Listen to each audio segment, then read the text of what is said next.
Now, this is one of the most controversial videos I know I'll ever do because almost everyone is complaining about our dear president, my friend William Ruto. And I want to tell you this without blinking my eyes that William Ruto is the best president that we can ever have in this country.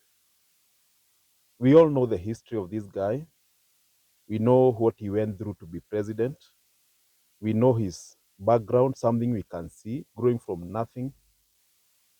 That is enough inspiration. And if you are inspired by any person who works hard and gets what he wants, then William Ruto's story is the thing that should inspire you. Now, come to this issue of everyone complaining about taxes, about high cost of living, about inflation. I understand. But let me ask you a very simple question. William Ruto has been in office for 8 months, or 9 months, or 1 year. If your life has totally changed in the last 1 year, you are a super rich person, right now you have nothing, raise up your hand. During Kibaki's time, whom we say is the best president ever in this country, are there people who went broke? Are there people who were auctioned? Are there people who are complaining? Yes, there were. During Uhuru's time, where people complained a lot that Uhuru was not a good president, there was corruption, were people still building apartments? Were people still buying new cars? Yes, there were. Now, this is the point I want to make very clear. The president matters very, very little in your personal life. What matters is how you cope with the challenges in life. If you are a complainer, you will have every reason to complain, not only about William Ruto. You'll complain about your spouse, you'll complain about your parents, you'll complain about the weather, you'll complain about the everything. What about if you give gratitude? You need to be so positive to an extent that you don't care who is president.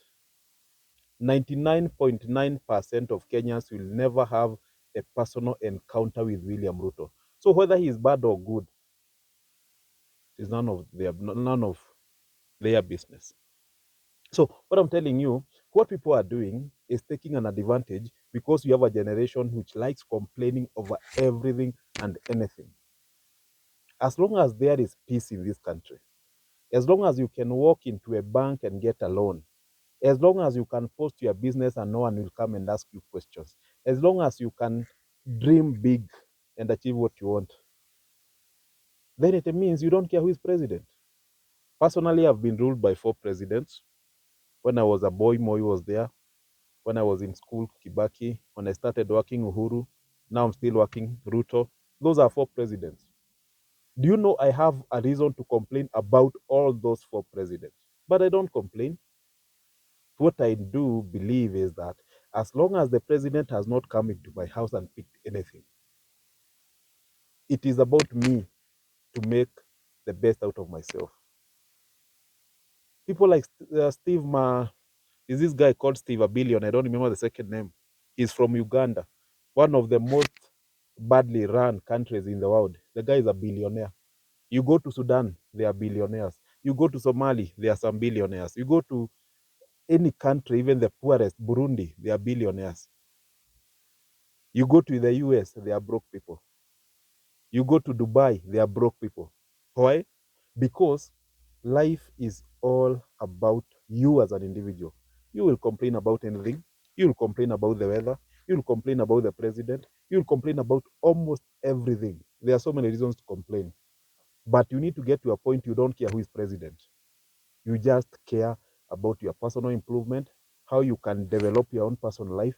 Because if you have every reason to complain, you'll keep getting more reasons to complain. If you have every reason to be grateful and taking advantage of situations and making money, making deals, I can assure you, God will also give you reasons to be grateful. Life is a personal choice. It's not about who is president or who is what. No, life is solely about you.